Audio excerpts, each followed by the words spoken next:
জীবন খাতার প্রতি পাতায় যতই লেখো হিসাব নিকাশ কিছুই রবে না।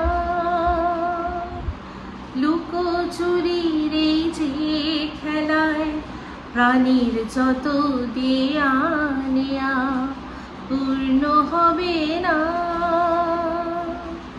জীবন খাতার প্রতি পাতায় যতই লেখো হিসাব নিকাশ কিছুই রবে না। ওয়েলকাম টু টক ঝাল মিষ্টি উইথ ইপসিতা। আমি ইপসিতা, এখানে নোগালাগালি নকিস্তি অন্ডি মস্তি। তো আজকের ভিডিওর শুরুতে ইন্ট্রোডাকশনে এই গানটা টিনকে ডেডিকেট করলাম, কারণ টিনের আজকে টাইটেলের মধ্যেই দেখলাম যে 2 বছর ধরে ও যা করেছে না করেছে সেগুলো সব হিসাব নিয়ে বসেছে। সমস্ত কিছু কি করেছে না, লোকের পিছনে ও সব লুটিয়ে দিয়েছে। তো আজকে টাইটেলের মধ্যেই কিন্তু ধামাকা ছিল, ল্যাটা চুকিয়ে দিলাম। সেই যে ল্যাটা, আমার বিখ্যাত ল্যাটার গামলার খেলা, যে খেলা আপনাদের সামনে 2 বছর আগে তুলে ধরেছিলাম। কিভাবে এই যে আমরা অনুমান করে করে যা দেখতে পাচ্ছি, যা বুঝতে পারছি, সেই খেলাটার মধ্যে আজকে কিন্তু রীতিমতো শিলমোহর বসে গেছে। দুজনেই মোটামুটি একজন বলে একজন না বলে সবটা স্বীকার করে নিয়েছে। তো টিনের ভিডিওর শুরু হলো, ভিডিওতে বলল যে এখন আর জাস্ট একবারই যেতে হবে, গিয়ে যেটুকু যা ওখানে ওই ফ্ল্যাটে যা আছে সেগুলো নিয়ে চলে আসতে হবে। তো সেজন্য কি করতে হবে না, দাদাভাইকে নিয়ে টোটো করে, টোটো কোম্পানি চেপে চললো সে বসিরহাট।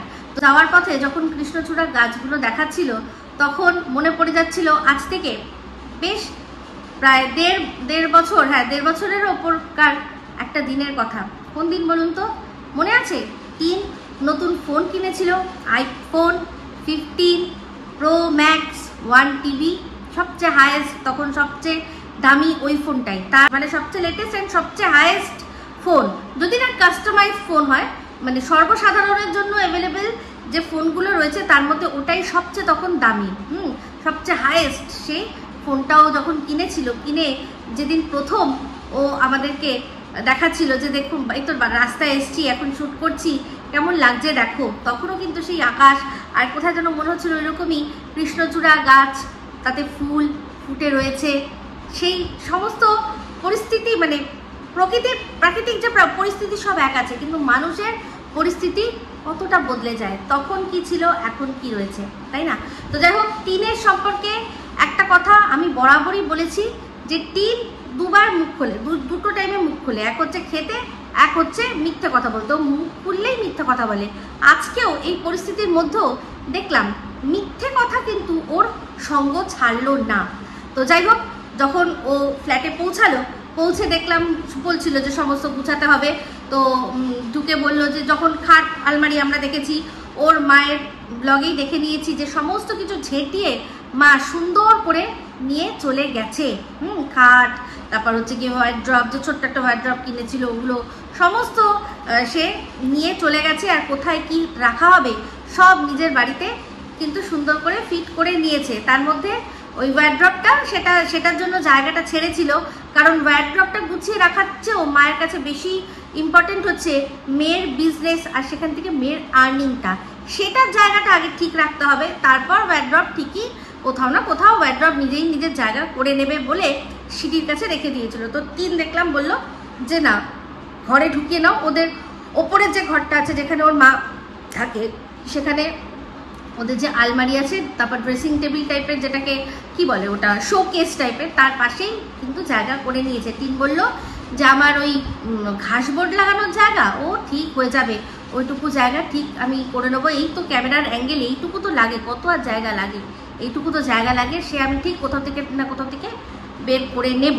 তো যাই হোক, যখন টিন ঢুকে যখন ফ্ল্যাটটা দেখছিল, তারপর বলল যে দেখো কি সুন্দর সাজানো গোছানো ফ্ল্যাটটা ছিল না, আর এখন দেখো কিরকম লাগছে, কিরকম যেন লাগছে। ওই যে কথাটা যখন ও বলছিল না, আমি শুধু ভাবছিলাম যে সামান্য এই ফ্ল্যাটটার কথা বলছো, যে ফ্ল্যাটটা সাজানো গোছানো আছে আর সেখান থেকে সব সরিয়ে নেওয়া হয়েছে বলে কেমন খাকা করছে। তুমি হয়তো জানো না, তোমাকে যারা একদম প্রথম থেকে যারা তোমাকে দেখে, তারা তোমাকে যখন প্রথম ওই বাতকুল্লার বাড়ির থেকে বেরিয়ে এসে জীবন কাটাতে দেখেছিল তাদের মনেও এই জিনিসটাই ঠিক হয়েছিল যে কি ছিল সাজানো গোছানো সংসারে, একটা সুন্দর পরিবারে একটা সুন্দর বউ, গ্রামের বউ, আর সেই সাজানো গোছানো সুন্দর মেয়েটা আজকে তার এমন অবস্থা যে তাকে রাস্তায় মানে কি বলবো রেড লাইট এরিয়ার মেয়েদের সাথে বিনা দ্বিধায় তুলনা করে দিচ্ছে এমন এমন মানুষরা যাদের নিজেদেরই চরিত্রের ঠিক নেই। তো চরিত্রের ঠিক নেই বলতে গিয়ে মনে পড়ে গেল 45 মিনিট ধরে বেঁচেছে কে আমাকে না কিমা দিদি। কিমা দিদি যে কথাগুলো বলেছে আপনারা সবাই জানেন, সবাই জানেন যে যেই সম্পর্কটার মধ্যে জড়িয়ে আমাকে অপবাদ দেওয়া হয়েছে, যার জন্য আমি কেস করেছি কার বিরুদ্ধে না ঘোড়ার বিরুদ্ধে আর এই কিমার মর্কটের বিরুদ্ধে, সেই জিনিসগুলোই আজকে ও নিজের মুখ থেকে বলল।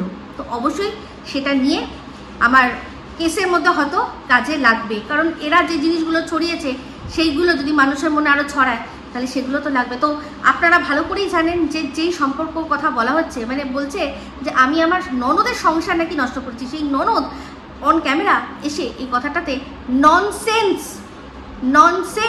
বলে করেছে না, রীতিমতো নিজের রাগ প্রকাশ করেছে। আর আমার সাথে আমার ফ্যামিলির কি সম্পর্ক আপনারা ভালো করে জানেন। একটা ছোট্ট কথা বলছি, শুধু দেখবেন আমার যে এই যে পুরী গেলাম আমরা একসাথে ফ্যামিলি মিলে, ওখানে দেখবেন যে আমার ননদের মেয়েকে ভাত খাওয়ানো হচ্ছে নিচে, তখন আমি নেই, আমি উপরে ঘরে তখন আমার ছেলেকে খাওয়াচ্ছি। তো সেখানে আমার শাশুড়ি বলছে যে মামি তো দেখতে পেল না, মামি দেখতে পেল না, মানে ননদের মেয়েকে যে খাওয়াচ্ছে ওই সময়টা আমি উপস্থিত নেই, আমার শাশুড়ি কিন্তু বলছে। তো এটাই হচ্ছে ফ্যামিলি বন্ডিং, আর এটাই হচ্ছে একটা ফ্যামিলিতে একটা বউয়ের স্থান কোথায় কোন জায়গায় সেটাই প্রকাশ পেয়ে যায়। এই ধরনের মহিলা যাকে কিনা কোনো উইদাউট কোনো চিঠি বা উইদাউট কোনো কনসার্ন লোকে ফোন করে ডেকে ঢ্যাকানি দিতে পারে, হ্যাঁ, সে আজকে বলছে কি যে আমার নাকি পা দুটো ঠ্যাং ও চিরবে। বললাম তো বাপের কথা বলতে পারছি না, কিন্তু তোর যদি নিজের দম থাকে, বলতে পারবো না তো যে তোর বাবার যদি ক্ষমতা থাকে, কারণ ওটা বলাটা অনৈতিক হয়ে যাবে। কারণ হঠাৎ করে যে মানুষটা তোর কোনো দায় দায়িত্বই নিল না, তোকে কোনোদিনও নিজের বলে স্বীকারই করলো না, কোনো স্বীকৃতিই দিল না, তার দম আর তুই কি দেখাবি? ঠিক আছে, তাই তোর যদি তুই যে খাওয়া খেয়েছিস পড়েছিস তাতে যে তোর গায়ে গতরে শক্তি হয়েছে, সেই ক্ষমতা সেই শক্তি যদি থাকে তাহলে দেখাস আমার পা ছিঁড়ে, তারপর বুঝিয়ে দেবো যে কোথায় কে কার কোনটা গোজে, খুব ভালো করে তুই বুঝতে পারবি। বুঝতে পেরেছিস? তবু আমি কি বলেছি কথাটা আমি জিজ্ঞাসা করেছি যে তোর এত কিসের রাগ হলো রে? ভাইয়ের সাথে কি হচ্ছে না হচ্ছে তার জন্য দিদিরা এইরকমভাবে ওভার রিয়াক্ট করে না। বুঝতে পেরেছিস? এই যে তোর বান্ধবীর বাড়ির কথা বলছিলি না, তোর বান্ধবীর বাড়িতে যখন তুই পেঁচা মুখ করে এই কথাটা বলছিলি যে ভাইয়ের জন্য বউ দেখতে হবে না বা ওই ভাই দেখে নিয়েছে, তখনই বোঝা যাচ্ছিল যে তোর ভেতরটা কিরকম জ্বলে পুড়ে যাচ্ছে। বুঝতে পেরেছিস তো? ভেতরটা জ্বলে পুড়ে যাচ্ছিল, খুব ভালো করে বুঝতে পারা গেছে। আর এই যে তুই নোংরার কথা বলছিস না, আমার কিচেন নোংরা কিন্তু তোর মন নোংরা। আর আমার ফ্রিজ সেটা একটা অনেক পুরনো 25 বছরের প্রায় 20 বছরের পুরনো একটা ফ্রিজ, যেটাতে জং ধরেছে। সেই জংটা কোনো রকমভাবেই যতই ঘষা মাজা করা হোক সেটা তোলা যাচ্ছে না। আর এই ফ্রিজটা তো আমার নয়, এই ফ্রিজটা এই যে ফ্ল্যাটটা আমি ভাড়া নিয়েছি এই ফ্ল্যাটের ভাড়ার সাথেই ফ্রিজটা আসে। আমার যদি ফ্রিজ দেখতে হয়, আমার বালকনির বাড়ির ফ্রিজটা দেখিস, ট্রিপল ডোর ফ্রিজ। বুঝতে পেরেছিস? সেটা খুলে তোকে ঢুকিয়ে দেখিয়ে দেবো যে ভেতরে কত পরিষ্কার আছে আর কতটা নোংরা। বুঝতে পেরেছিস? তোর যে কিচেন যেরকম দেখছিস, তোর কিচেনটা তো তুই পরিষ্কার করে রাখিস, তাও কিসের না কাজের লোক দিয়ে। কাজের লোকরা তো সামলায়, তুই কি করিস রে? তুই কি করিস? আমায় বলছিস যে আমাকে নাকি কোথাও আমার ভগবান নাকি মেরে রেখেছে। কোনো জায়গা দিয়ে আমাকে ভগবান মেরে রাখেনি, কোনো জায়গা দিয়ে আমার মানে কোনো দিক দিয়ে মেরে রাখেনি। আমার ঘর পরিবার ফ্যামিলি আমার বাচ্চা কাচ্চা সব ওকে আছে। যেটুকু তোদের মাথায় চলছে না সেটুকু তোদের মস্তিষ্কের বিকৃতি। বুঝতে পেরেছিস? কিন্তু তোর তো সব আছে। তাও দেখ এমন অবস্থা, এই যে বহিনের কথা বলছিস না, বহিন যদি সত্যিই এত ভালো, সব যদি সত্যি কথা বলে থাকে, তাহলে সেই বহিনের কথাতেই বলছি। দেখ তোর ছেলে তোর বৌমাকে তোর সাথে রাখে না, যাতে তোর সাংগাতে ও নষ্ট না হয়ে যায়। আর এই যে বলছিলি না যে আমি কি আমার পরকীয়ার কথা বলেছি, ইয়েস তুই বলেছিস। মনে করে দেখ তুই বলেছিস তোর বহিন সেটা শুনেই তোকে বলতে সাহস পেয়েছে, না হলে এই কাজললতা, কাজলদানি এই কথাগুলো আসলো কোথা থেকে? এই যে কার কাছ থেকে হাতে হাতে করে তুই কি করছিলি না, নিচ্ছিলি, টোকেন নিচ্ছিলি না? টোকেন নিচ্ছিলি না, সেগুলো তো দেখা গেছে। আবার কি না কোন সুইমিং পুলে কার সাথে ছিলি, যদিও ফটোটা আমি দেখিনি, কিন্তু তোর বহিন যখন বলেছে, এখন যখন তুই বহিন বলে একদম স্বীকৃতি দিচ্ছিস, তার কথাটাই স্বীকার করছিস, তার কথাটা আমিও তাহলে মেনে নিচ্ছি যে সে তার মানে ঠিকই বলেছে। তুই তো তোর বহিনের মুখেই তো এই কথাগুলো শুনেছিস না আমার সম্পর্কে, তোকে তো আমি বলিনি। আমি কি বলেছিলাম মনে করে দেখ, যে যারা আমার ভাইয়ের সম আমার নন্দায়ের সাথে এই নোংরামিটা আমার জুড়ছে, তাদের বিচার ভগবান করবে, আর তার চেয়েও ডেঞ্জারাস বিচার তোর হবে। তুই মানে এই নোংরামি করার জন্য মহাদেবকেও টানতে ছাড়লি না, তোর এতটা নোংরা, মানে এত ডেসপারেট নোংরামি তোর, সেটা মহাদেবের ওপরেই আমি ছাড়লাম, বুঝতে পেরেছিস? তো মহাদেবের ভক্ত বললি না যে জন্ম নিয়েছে, ইয়েস একদম তাই। তোর মতো নোংরা নিকৃষ্ট মেন্টালিটির মানুষ দুনিয়ায় একটা নেই। খুব কষ্ট হচ্ছে না? এই যে বললি, দেখলাম কি যে কতবার করে আমি তোকে ডেকেছি, তারপর তুই গেছিস। তুই দেখ, তুই চিন্তা করে দেখ, তুই আমার বাড়িতে তাও এসছিস, আমি গেছি তোর বাড়িতে কোনোদিনও? তুই ডাকিসনি আমাকে, তো যারা ওই যে যেরকম তোর কি বলতো, তুই সুযোগ পেয়েছিস, ছাড়বি না। আমার বাড়িতে যখন ও এসছিল, ওর অনেক কিছু মনে ছিল না, তো আমি মনে করিয়ে দিই। সেদিনটা ছিল আমার মেয়ের জন্মদিন। তো মেয়ের জন্মদিনে মেয়ের বন্ধুরা সব নিমন্ত্রিত ছিল, তারা সারা সন্ধ্যেবেলাটা এখানে কেক কাটিং মজা টজা করেছিল, আর সবার জন্য বিরিয়ানি আনানো হয়েছিল। সবাই যে যার বাড়িতে গিয়ে খাবে বলে ঠিক করেছিল। আর এক বন্ধু, সে হোস্টেলে থাকে, সে সেই জন্য মানে পার্সেল নিয়েই চলে যাবে। আর টাপুর, শ্রীতমা, ওরা দুজনের খাবার লাস্ট বিরিয়ানিটা নিয়ে ওরা চলে গেছিল কোথায় না, শ্রীতমার বাড়িতে। কারণ এই যে আমি একজনকে বলেছি আমার বাড়িতে আস্তে আস্তে এসছে, টাপুর তার ঘরটা ছেড়ে দিয়ে চলে গেছিল বন্ধুর বাড়িতে নিজের জন্মদিনের দিন, ঠিক আছে? আর এই যে আমার বর, সে আমার মেয়ের ঘরে শুয়েছিল, যেখানে এসি ছিল না। আর একে আমি আমার ঘরে, আমার ছেলে আর ও আমাদের খাটে শুয়েছিলাম, যেখানে আমার ছেলে সারা রাত ওকে শিবের গান শুনিয়েছিল। কিরে, ভুলে গেছিস না রে? হ্যাঁ, তুই শুনতে চাইছিলি না, চোরা না শোনে ধর্মের কাহিনী, নিজেই বলেছিস, কিন্তু বারবার করে তোর মুখটা নিয়ে তোকে শিবের গান শোনাচ্ছিল, তাই না? হ্যাঁ, এই দিনটা দেখার জন্য তুই ওয়েট কর, এর ফল তোকে এমন পেতে হবে তুই মুখে বলতে পারবি না। খুব অন্যায় করেছিলাম, নোংরা মেয়ে ছেলে কোথাকার একটা। তোর মতো নোংরা মানে দুনিয়ায় একটা নেই। কেন দাঁড়িয়ে বললি না? একদিনই তো এসেছিলি আমার বাড়িতে, কেন দাঁড়িয়ে বললি না যে তোমার রান্নাঘরটা পরিষ্কার নেই, তুমি পরিষ্কার করো? বলতে পারতিস, তাহলে বুঝতাম। তোর মতো জঘন্য মহিলা যাদের বাড়িতে তুই ঢুকেছিস, তাদের বাড়িতেই যখনই তোর সম্পর্ক চটবে, তাদের সাথেই নোংরামি করবি। যেমন তোর বান্ধবীর বাড়ি, যার বাড়িতে গেছিলাম, মনে নেই কি বলেছিলি? যে আমাকে ডাকে, যেই আমি আসি তারপরেই এই বাহানা ওই বাহানা সেই বাহানা করে নিজে পড়ানো আছে, আত্মীয় আছে, সেই আছে, যতক্ষণ আমি আসবো না ততক্ষণ আমাকে ডাকবে। যেই আমি আসি তখন আর ওর ভালো লাগে না, তখন আর এই ওই সেই। আমি বলি চলো না একটুখানি ইপসিতার বাড়িতে, চল একটু যাই। তোর এই বান্ধবীকে তুই বলিসনি চল না একটু ইপসিতার বাড়িতে যাই? 1000 বার করে বলেছিস।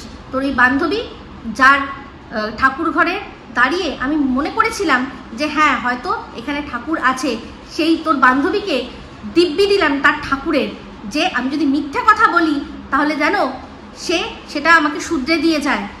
কতবার তুই তোর বান্ধবীকে বলেছিস চল না ইপসিতার বাড়িতে যাই। আর শুধু তাই নয়, তোর বান্ধবীও বলেছে যে চল যাই, কিন্তু তোদের হয়নি কোনোভাবে, সামহাও, তাই জন্য আসিসনি। আমি বলেছিলাম তো সেখানে দিনে কবার তুই আমাকে ফোন করতিস মনে করে দেখিস তো। গুড মর্নিং, কি করছো ডার্লিং? লজ্জা করে না মিথ্যা কথা বলতে? আর এই যে তুই বলছিস ওই আরসের কথা, আর ওই যে পাশের দেশের তোর ওই বোনের কথা, তুই বলেছিস যে একজনকে এর পেছনে লাগিয়েছি, আরেকজনকে ওর পেছনে লাগিয়েছি। লজ্জা করে না? তোর সাথে আমার ফোনে কথা হতো না, তখন বলতিস না মর্কটকে খুব ভালো দেয়, বোন মর্কটকে বেশি ভালো দেয়, তাই জন্য মর্কটকে ওর হাওয়ালে করে দিয়েছি, মর্কটের পেছনে ওকে লাগিয়ে দিয়েছি, আর এই যে ভাই, সেই ভাইকে অন্য জায়গায় লাগিয়েছি। তোর লজ্জা করে না বলতে? না, অসভ্য মিথ্যেবাদী কোথাকার একটা। আর আমি তোকে কি বলেছি, বলেছি যে তোর এত রাগ কিসের হচ্ছে, তার জন্য আমি কোথায় বলেছি যে সন্দীপ এই ঝিউর সাথে কোনো সম্পর্ক করুক? আমি একটাই কথা বলেছি, সন্দীপ ঝিউ পিউ মিউ ঝিউ যার সাথেই করার সে নিজে করবে, আমি কিছু বলবো না। আর টেপির কথা বলছে, দুদিন আগে যেই ঝিউ এসছিল, ঝিউ যখন এসছিল ঝিউকে তাড়াতে, তখন কি বলেছিলি যে টেপিকে তাহলে এবার ঘরে ঢুকিয়ে দাও। হ্যাঁ, তখন টেপি ভালো হয়ে গেছিল না রে তোর কাছে? তখন টেপি ভালো হয়ে গেছিল, তখন কোনো রকম ভাবে যদি টেপিকে আবার ঢোকানো যায়, এমনকি তুই এই কথাটাও তোর এই পাপ জিভ দিয়ে বলেছিস যে তাহলে এই যে ঝিউর সাথে যখন সন্দীপের সম্পর্ক আছে তার চেয়ে ভালো বাচ্চাকে মায়ের কাছে পাঠিয়ে দাও, বলিসনি তুই?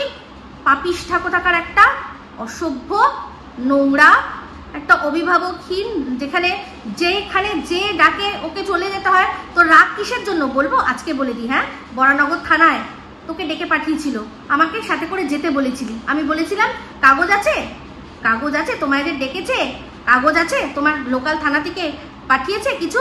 আমাকে যখন ডেকে পাঠিয়েছে আমাকে কিন্তু থানা থেকে কাগজ পাঠিয়েছে, আমি আমার লোকাল থানা থেকে কাগজ নিয়ে তারপর দেখা করতে গেছি।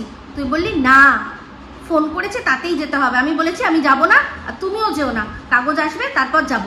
তারপর তুই ওই যাকে নিয়ে গেছিস তার সাথে তোর সবচেয়ে ভালো বন্ধু, কেন বলতো তোর ওখানে গেছিল না, সেই জন্য সে তোর অনেক বেশি সাহায্য করেছে। কিন্তু আমি তোর সাথে যেখানে দাঁড়িয়েছিলাম, আমার মনে হয় ওটা আমি গেছি, সেটা মনে হয় তোর সবচেয়ে বেশি রাগ। না হলে যে বর মানে এই যায় কি সেই যায়, তাও তুই 30,000 টাকার জন্য চিন্তা করছিস আর আমার বরের মুখের দিকে তাকিয়ে আছিস। এটা আমি বলছি না, এটা আমার মনে হচ্ছে যে আমরা যদি না যেতাম তোর পক্ষে বেশি সুবিধা হতো। আমরা গেছি, সেটাই তোর রাগ নাকি? সেই জন্যই সারা রাত একটা মানুষের পাশে দাঁড়ানো কোনো দিনও ভুলবো না, বুঝতে পেরেছিস? আর এই যে বলছিস না যে তোকে বারবার করে ডাকতাম, তোকে বলতাম দেখা করার জন্য, মনে করে দেখ কত করে হাতে পায়ে ধরেছিলি। আর আমি ঠিকও করে নিয়েছিলাম সে সময় যাব, কারণ ওটা তোর বাড়ি ছিল না। কোথায় ছিল না, একটা আশ্রমে ছিল, তোর শাশুড়ি মারা যাওয়ার কাজ করার জন্য। তো সেই আশ্রমে যাব ঠিক করেছিলাম। ভগবানের কি কৃপা, এমন দুর্যোগ দিল যে আমি যেতে পারলাম না। তো ওই তো তোর নাম করে যাই হোক যেটাই হোক কিনেছিলাম, তো সেটাকেই দেওয়ার জন্য, যেহেতু তোর নাম করে কিনেছিলাম, ওটা ভালো হোক মন্দ হোক যাই হোক কিনেছিলাম, সেটাই দেওয়ার জন্য, তাই জন্যই গেছিলাম তোর বান্ধবীর বাড়িতে, বুঝতে পেরেছিস? অসভ্য মহিলা কোথাকার একটা। ও প্রথম থেকে আমাকে বললো ওর সাথে আমার কি হয়েছে, আমিও তো বলেছি তোর সাথে আমার কি হয়েছে। তো এই যে সিক্রেট রুমের কথা বললো আজকে, যে সিক্রেট রুমের কথাটা বলছে, যে ওই দেশ থেকে কি বলেছে, ওই স্লেভ হার্ট কি বলেছে, যে অনেক মানুষ যেত, তারা টাকা দিত, সেটা পরে ও বলেছে যে সিক্রেট রুম, এই ঝিমি সাহাকে বলেছে যে যেই সিক্রেট রুমের কোণে একটা ঝাড় লাগানো আছে, যেই সিক্রেট রুমের নিয়ে তুই এত নাচছিস, সেই সিক্রেট রুম আমাদের দেশের থেকে মানুষটা গেছে টাকা দিয়ে, তৈরি হয়েছে একটা টাকা, সব ওই হাফ প্যান্ট বাহিনী সে কি করেছে, নিয়ে বানিয়েছে। সেই জন্যই এই যে এখন তুই এই যে বহিন করিস না, এই বহিন এখনো সেই জন্য সাহস পায় উল্টো পাল্টা কথা সন্দীপের নামে ছড়াতে, তোদের জন্য সামান্য ওই ঝিমি সাহা, যার একটুখানি তোরা নিতে পারলি না, সে কোনো খারাপ কথা বলেনি, ও পরিষ্কার বলেছিল যে আমার সাথে বন্ধুত্ব কথা হয়েছে, ফোনে কথা হয়, যেটা কোনো অন্যায়ের বিষয় নয়, সেটাকে নিয়ে কেন কথা হবে, কি জন্য কথা হবে, আর দাঁড়ি করে তোরা এইরকম জিনিসটা করলি। আর সঙ্গীতা দিদি ভাইয়ের কথা বলছিস, তুই যে কি করেছিস না করেছিস সে ভালো করে সেও জানে, খুব ভালো করেই জানে। তো যাই হোক, যখন এবার তোর যদি সঙ্গীতা দিদি ভাই আর এই আরসের মধ্যে কি হচ্ছে তুই কিছু বলবি না, তাহলে আমি কি বলছি তাতে তুই কেন বলবি?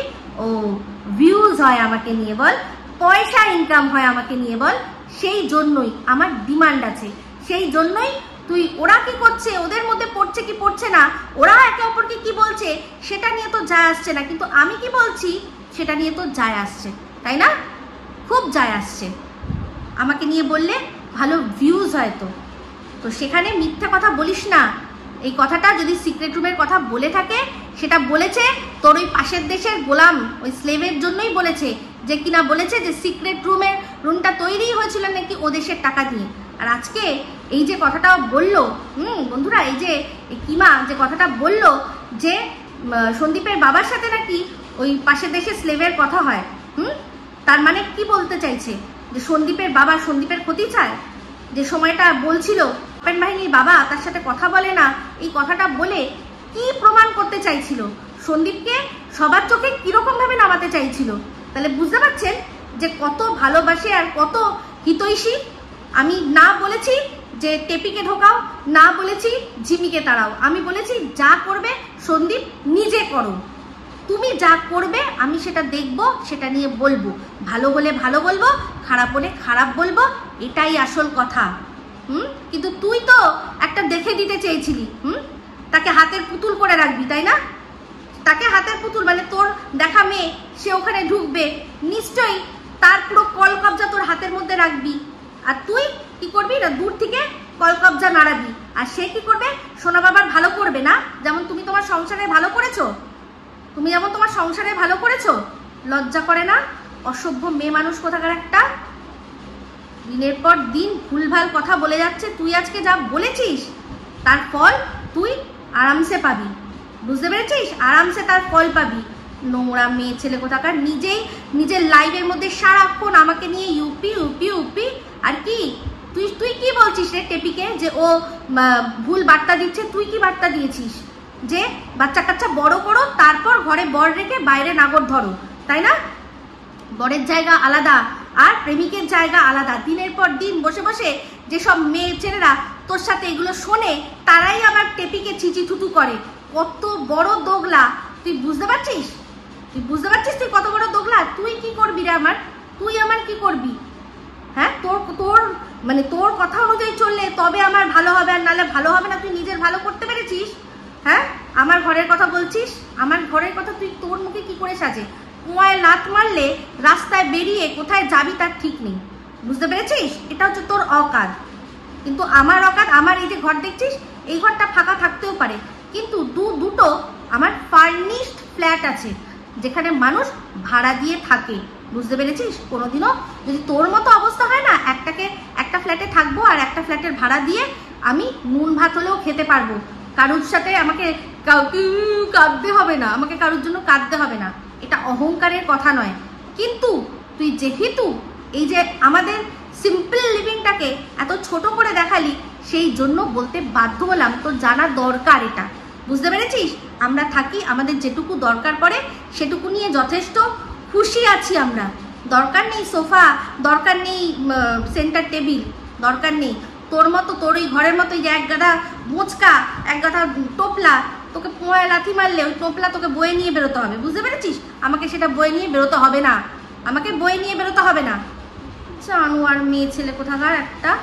তো যাই হোক, টিনের ওই যে কথাটা, সেখানে আমি যখন দেখছি যে এই যে ফ্ল্যাট, এই ফ্ল্যাট কি, এই ফ্ল্যাট কেমন, মানে ছন্ন ছাড়া কি লাগছে, এই ফ্ল্যাটটা ফাঁকা ফাঁকা কি লাগছে, টিনের লাইফটা তো তার চেয়েও বেশি ফাঁকা, তার চেয়েও বেশি ফাঁকা। তারপর দেখলাম ফিরলো আবার, তখনও সেই রাস্তা দিয়ে গাছ দেখাতে দেখাতে। তারপর ওর দেখলাম যে গেল জামা কাপড় বানাতে দেবে, তো সামনে একটা বিয়ে বাড়ি আছে, সেই বিয়ে বাড়ি। তারপরে সেই আবার বাইরে খাবার। হ্যাঁ, ওই যে ঘরের মধ্যে, ঘরের যে সময় টিন থাকে সেই সময় বেশি করে করে সয়াবিন করে, বেশি করে করে সয়াবিন করে। টিন কিন্তু একটু ভেন্ডি হলেই ওর হয়ে যায়। ভেন্ডি এমন কিছু দামি সবজি নয়, আর এমন নয় যে সবসময় পাওয়া যায় না। ওদের পাশাপাশি যেসব সবজিওয়ালাগুলো আছে, ওই ভ্যান আছে, তার কাছে অহরহই কিন্তু ভেন্ডি ঠিকই পাওয়া যাবে। টিন একটু ভেন্ডি হলে ও ভেন্ডি খেতে ভালোবাসে, ভেন্ডি দিয়ে কিন্তু ও ভাত খেয়ে নেয়, আমরা দেখেছি। তাহলে ওর জন্য একটু ভেন্ডি করে দেওয়া যায় না? না, করবে না। যে সময় ও থাকবে এমন এমন খাবারই করবে যাতে ও ভালোভাবে খেতে না পারে। আর তারপরেই কি করে না, গিয়ে বৌমাকে নিয়ে গিয়ে চলে যায়, গিয়ে ফুচকা খায়। তো যাই হোক, ফুচকার ট্রাই নিল কিন্তু পেলো না। আজকে টিনকে দেখেই মনে হচ্ছিল অভাগা যেখানে যায় সাগর শুকিয়ে যায়, এরকম একটা ব্যাপার। যেখানেই যাচ্ছে এই গেল খেতে আর কি ফুচকা, ফুচকাও পেলো না। গেল ডাক্তার দেখাতে, ডাক্তার পেলো না। তো যাই হোক, আবার শুরু হয়েছে ওর সলি। তোর তো গরম পড়লে এগুলো হয়। তো আগের বছর যেগুলো দিয়েছিল, যে ওষুধগুলো দিয়েছিল, সেই ওষুধগুলো মনে হয় ওর কাছে আর নেই, বা ওই প্রেসক্রিপশনটা মনে হয় নেই। ওই প্রেসক্রিপশন দেখিয়ে সেম ওষুধ খেলে, সেম যেগুলো যা ব্যবহার করতে দিয়েছিল সেগুলো লাগালে কিন্তু সব ঠিক হয়ে যাবে। সব ঠিক হয়ে যাবে। তো যাই হোক, এই যে টিন যে কথাটা আমি বললাম যে ও মিথ্যা কথা না বলে থাকতে পারবে না, তো তার মধ্যে এইটাই যে ওর যে কতগুলো টাকা ছিল সেগুলো তো ওর গেছে, সে তো গেছেই।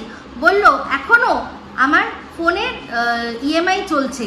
টিনের যে ফোনটা কেনা হয়েছিল আজ থেকে সেটা কিন্তু প্রায় 1.5 বছর হয়ে গেছে। তো এই যে টিন ফোনটার সম্পর্কে বললো যে ফোনের এখনো ইএমআই নাকি বাকি রয়েছে, আমরা কিন্তু দেখেছিলাম খোসলায় ও গিয়ে নগদ টাকা দিয়ে ফোনটা কিনেছিল, আমরা কিন্তু সেটা দেখেছিলাম, তাই না?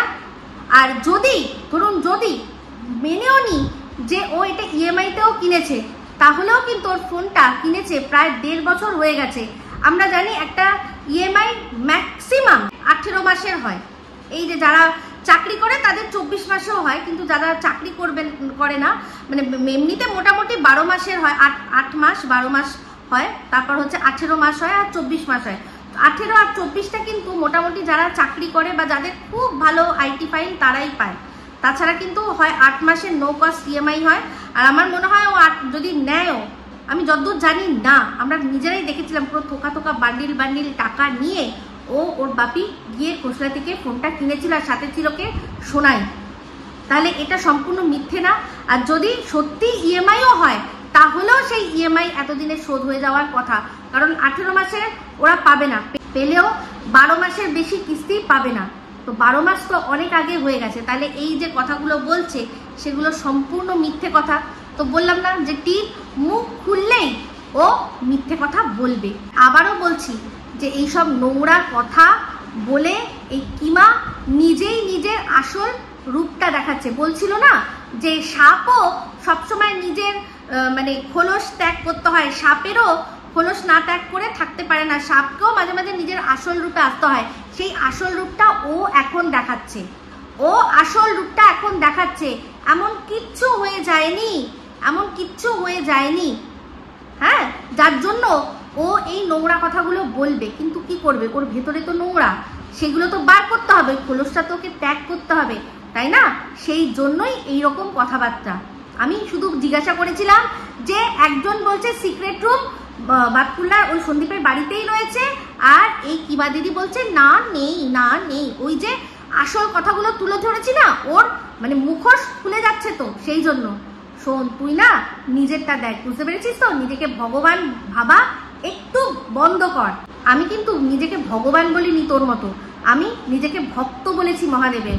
আর সেই মহাদেবকে নিয়েও তুই যা নোংরামি করলি, মানে কিচ্ছু বলার নেই। অবশ্যই তার ফল তুই পাবি, হয়তো মুখ ফুটে বলতে পারবি না, তোর পিছন ফেটে যাবে, তাও তোর মুখ থেকে ফুটে কিছু বলতে পারবি না তুই, এরকম অবস্থা হবে। তুই জাস্ট দেখে নিস, আমার বিশ্বাস আছে, বুঝতে পেরেছিস? ৪৫ মিনিট ধরে আমাকে বেচলি, তারপর লাস্টে কি বললি? লাস্টে বললি যে বেশ করবো, আমি টেপিকে নিয়ে বলবো যা খুশি তোর করার করে নে, তোর ক্ষমতা থাকলে যা খুশি করার করে নে। আমি কি করে নেবো রে, কি করে নেবো? দেখবি রেড লাইট এরিয়া, ওই যে বেশ্যাপট্টি, সেখানেই দেখবি সবচেয়ে বেশি সবাইকে বেশটা বলে গালাগালি দেয়। কে কাকে করে নেয় কি, তাই না? তো তুই তো অবশ্যই, তুই তো ওখান থেকে উঠে এসছিস, তুই নিজেই বলেছিস। তো তুই যেমন, তুই তো লোককে সেরকম দেখেই গালাগালিটা দিবি, সেরকম ভাবেই তো চরিত্র নিয়ে চর্চা করবি, তাই না? নিজেরটা তো দেখবি না। তোর মতো পাকা খিলাড়ি হতে পারলো না তো। দেখ তুই মানে ভদ্রতার মুখোশ, যদিও সেই মুখোশ অনেক আগেই খুলে গেছে, সবাই জানে তুই কি, সবাই জানে। তো সেখানে দেখ না, সেই জন্যই তো যে বৌমাকেও ঘরে আসতে দেয় না, তোর ওখানে তোর ছায়া মারাতে দেয় না, ঠিক করে।